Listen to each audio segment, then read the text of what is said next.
It was a morning like any other, until I saw it. The white security car with Sunrise Valley HOA painted on the side, parked directly across my driveway. My heart rate spiked. I was already running late for my big presentation downtown, and my boss had made it painfully clear: arrive on time or forget about the promotion. Behind the wheel sat Patricia Thompson, casually scrolling through her phone as if she hadn't just trapped me in my own home. She was new to the HOA board, only 3 months in, but had somehow turned the neighborhood into her personal kingdom of rules and fines. I took a deep breath, straightened my tie, and knocked on her window. Patricia jumped, acting surprised to see me. "Is there a problem?" she asked, flashing a forced smile. I kept my voice steady. "Yes, there's a problem. You're blocking my driveway, and I need to leave." Instead of moving, she pulled out a clipboard. "Well, according to our records, you have multiple violations: expired holiday decorations, garbage bins in sight, and grass 2 inches above regulation height." I clenched my jaw. I had no decorations. My bins were in the garage. My lawn was freshly cut. This wasn't about rules. It was about power. I checked my watch. Only 20 minutes until my presentation. My career was on the line, and here I was, stuck in a ridiculous standoff with an HOA board member on a power trip. "Patricia, I don't have time for this. Move your car." She smirked, flipping through her clipboard as if savoring the moment. Actually, HOA Bylaw Section 7.3 states that security personnel have full authority to restrict access during an active violation investigation. I glanced at the security vehicle. It wasn't an official HOA car. It was just Patricia's personal sedan with a cheap magnetic sign stuck to the side. Something about this entire situation felt off. Pulling out my phone, I hit record. "So you're saying you're here in an official capacity as HOA security?" "Of course." She straightened, clearly enjoying the perceived power. "And you have proper licensing and insurance for this?" Her fake smile twitched. "That's confidential HOA information." I took a calculated risk. "You do know impersonating security personnel is illegal in this state, right?" Her expression faltered for the first time. I had no idea if what I said was true, but her reaction told me I had struck a nerve. She scoffed. "Are you threatening me?" "No," I replied, keeping my tone even. "But I will call the actual police if you don't move your car. Right now, you're committing false imprisonment, blocking me from leaving my property." Patricia's face turned red. She sputtered something under her breath before throwing her car into drive. "This isn't over," she snapped as she sped off. I barely made it to my presentation on time. But as I stood in the conference room, trying to focus, my mind kept replaying the morning's events. Something didn't add up. How did Patricia get so much power so quickly? And why was she targeting specific homeowners with ridiculous fines? That night, I decided to dig into our HOA bylaws. What started as a quick search turned into a deep dive through county records. My hands shook as I uncovered a shocking truth. Our HOA's incorporation had expired 5 years ago. Every fine, every rule, every restriction, all of it was completely illegal. I wanted to run outside and tell my neighbors immediately, but I hesitated. Patricia and her minions would destroy any evidence if they knew I was onto them. I had to be smart. Then, as if on cue, my phone buzzed. Another violation notice from Patricia. This time, she claimed my recycling bin was visible for 3 minutes past the allowed time. A $150 fine. I gritted my teeth. But this time I smiled. She had no idea what I had just discovered. Just as I was about to shut my laptop, my doorbell rang. It was nearly midnight. My heart pounded as I checked the security camera feed. Standing in the pouring rain was my elderly neighbor, Tom. His frail hands clutched a stack of papers, and his wheelchair wheels were slick with water. I rushed to open the door. "I'm sorry to bother you so late," Tom said, his voice shaking, but I didn't know where else to turn. I helped him inside, grabbed a towel, and made him some tea. As he dried off, he handed me the papers. My stomach churned as I read them. 5 separate violation notices. The most recent one threatened to place a lien on his home. "They're fining me $500, Tom muttered, "for my grass being too tall." I frowned. "But you just got out of the hospital." Tom nodded, his grip tightening on the cup of tea. "I was in for 3 weeks after surgery. My lawn service couldn't get in because Patricia's security car kept blocking my driveway." My fists clenched. This wasn't just about me anymore. Patricia had been harassing an elderly veteran, someone who had lived in this neighborhood long before the HOA even existed. I turned my laptop back around. "Tom, what if I told you I found something that could stop all this?" His tired eyes widened as I explained what I'd uncovered, but as we scrolled through the county records, we stumbled onto something even bigger. The original HOA boundaries from 1995 didn't include Tom's property, or 5 others on our street. Patricia had been illegally enforcing HOA rules on homeowners who weren't even part of the association. The realization hit me like a freight train. If Patricia was willing to forge violations against people outside the HOA, what else was she covering up? The next morning, I called in sick to work and drove straight to the county records office. The moment I walked in, an older woman named Betty, the records clerk, peered at me over her glasses. "You again?" I nodded.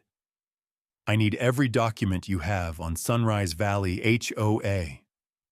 She sighed but pulled out a stack of files. As she flipped through them, her brow furrowed. "Oh, honey," she murmured, adjusting her glasses. "These boundaries are all wrong." She pointed at a notary stamp on one of the original HOA filings. "This isn't a real notary number. These documents were never legally certified." My heart pounded as she pulled out more files. Signatures didn't match. Dates conflicted. Permits were never properly filed. My phone buzzed. Patricia was calling. I let it go to voicemail. I had bigger things to focus on. Betty looked at me, concern in her eyes. "Be careful," she warned. "HOA boards get dangerous when their power is threatened." I didn't realize just how dangerous until I noticed Patricia's car following me home. Instead of turning into my driveway, I kept driving, my hands gripping the steering wheel.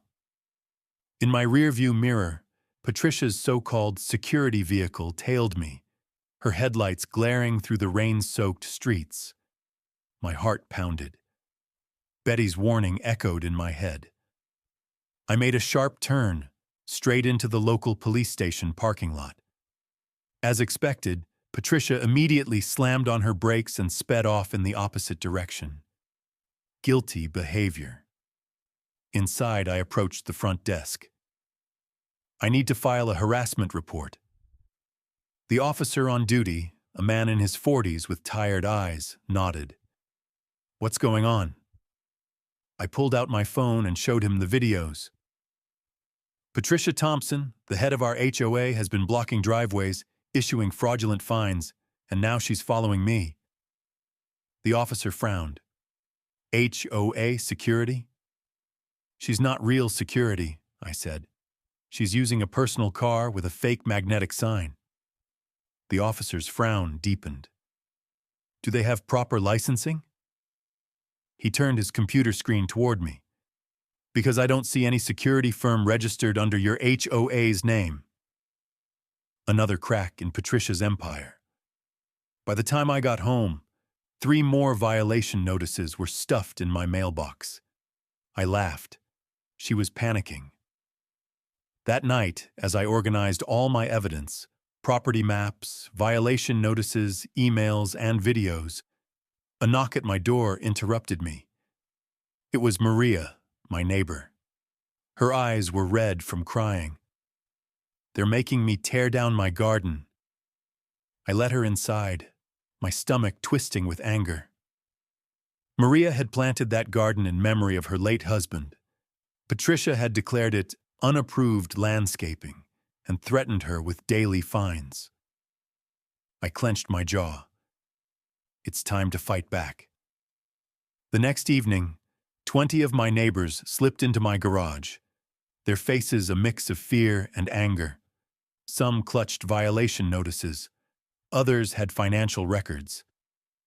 Tom wheeled himself to the front, still wearing his hospital bracelet. "This has to stop," he said, his voice firm. "I've lived here for 30 years. They can't keep doing this." One by one, neighbors shared their stories. Mrs. Robinson, who had been fined for installing a wheelchair ramp after hip surgery. Jeff, a high school teacher, forced to repaint his house because the white he used was cream cloud instead of morning frost. Families hit with thousands in fines for ridiculous reasons. Mailboxes 2 inches too high, trash bins visible for seconds, even kids' bikes left on porches. Then came the moment that changed everything. Linda, Patricia's own assistant, slipped into the garage, her hands trembling. "I've been quiet for too long," she whispered. "But after today, I can't anymore." She pulled out a thick folder. "You need to see where all the fine money is really going." The room fell silent, and then headlights flashed outside. Patricia's security patrol had arrived. Everyone in the garage froze as Patricia's so-called security vehicle crawled past my house, its high beams sweeping across my driveway. I quickly killed the overhead light and motioned for my neighbors to stay quiet. "Security check!" Patricia's voice rang out from outside. "We've received reports of an unauthorized gathering." Maria clutched a box of violation notices to her chest. Tom's wife quietly wheeled him into a shadowed corner. My pulse pounded in my ears as I stepped outside, pulling the door just enough to block her view inside. "Can I help you, Patricia?" I kept my voice calm. She thrust her iPad in my face, displaying a grainy security camera feed. "Care to explain why cars keep arriving at your house after dark?" I raised an eyebrow. I wasn't aware the HOA had authority over private driveways. Where is that written in the bylaws? Her face reddened. "As head of security, I have every right to investigate." I cut her off. "Investigate? Or illegally surveil homeowners?" She narrowed her eyes. "Watch yourself," she hissed. "Things have a way of happening to troublemakers in this neighborhood." She stormed off, but I snapped a quick photo of her license plate before she sped away. Back inside, Linda, Patricia's assistant, was visibly shaken. "Did she just threaten you?" "She did," I confirmed, "and that's going into our documentation." Taking a deep breath, I turned to the group. "Listen, what I'm about to tell you stays in this room." I laid out everything I'd found, how our HOA's incorporation had expired 5 years ago, how fines and rules had been illegally enforced, and how certain homeowners, including Tom, weren't even legally part of the HOA. Gasps filled the room. "Wait," Sarah, my next-door neighbor, interjected. "If the HOA isn't legal, then do we even have to pay these fines?" "No," I said. "And not only that, but we have grounds for a major lawsuit." Linda took a shaky breath and opened her folder. "It's worse than you think," she admitted. "I've been tracking HOA transactions for months, and half the fines we pay, They don't go into HOA accounts. What? Tom's wife asked, leaning in. Linda pulled out a bank statement. Patricia has been pocketing thousands from fake fines. She's also been taking kickbacks from contractors. Every emergency tree removal, every mandatory repainting, every required service. Jeff, the high school teacher, threw up his hands. So that's why I had to repaint my house 3 times. We needed to act fast. We divided into teams. Sarah, a paralegal, would research property laws. Tom's wife, an ex-accountant, would dig through financials. We created a private Facebook group under an innocent name, Sunrise Valley Recipe Exchange, our cover for organizing. Just as we finished, Linda's phone buzzed. She paled. We need to meet tomorrow. I have proof of where the money's really going. Before she could explain, Patricia's patrol cars rolled by again. Their spotlights illuminated my house like a crime scene. Tomorrow's HOA meeting was going to be interesting. The following evening, I walked into the packed community center, gripping a thick folder of documents that could change everything. The air was heavy with anticipation. Neighbors whispered among themselves, eyes flicking nervously toward Patricia, who sat at the front table like a queen on her throne. Her perfectly styled hair and tailored blazer screamed confidence.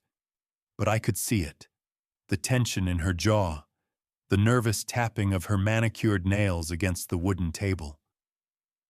She knew something was coming. Patricia banged her gavel. This emergency meeting is to address the growing issue of community troublemakers. Her gaze locked onto me. Some residents fail to understand the importance of maintaining standards. I stood up. Actually, Patricia, we're here to discuss your standards. Murmurs rippled through the crowd. Patricia stiffened, but before she could interrupt, I held up the first document. This is the original incorporation paperwork for Sunrise Valley HOA, I announced, my voice steady. And this, I lifted another sheet, is proof that the HOA's legal status expired 5 years ago. Every fine you've issued, every lien you've threatened, every so-called violation, all of it is illegal. Gasps filled the room. Patricia forced a laugh. You're mistaken. We've been operating legally. I cut her off. Have you? I waved a different document. Because according to county records, this HOA was never properly re-registered, meaning you've been collecting illegal fines for half a decade. Patricia's face drained of color, but she quickly regained composure. This is absurd. Linda, bring me the financial records. But Linda didn't move. Instead, she stood up, voice shaking. I can't do this anymore, Patricia. The room fell silent. Linda took a deep breath and pulled out a USB drive. I've been keeping track of the HOA's finances for months.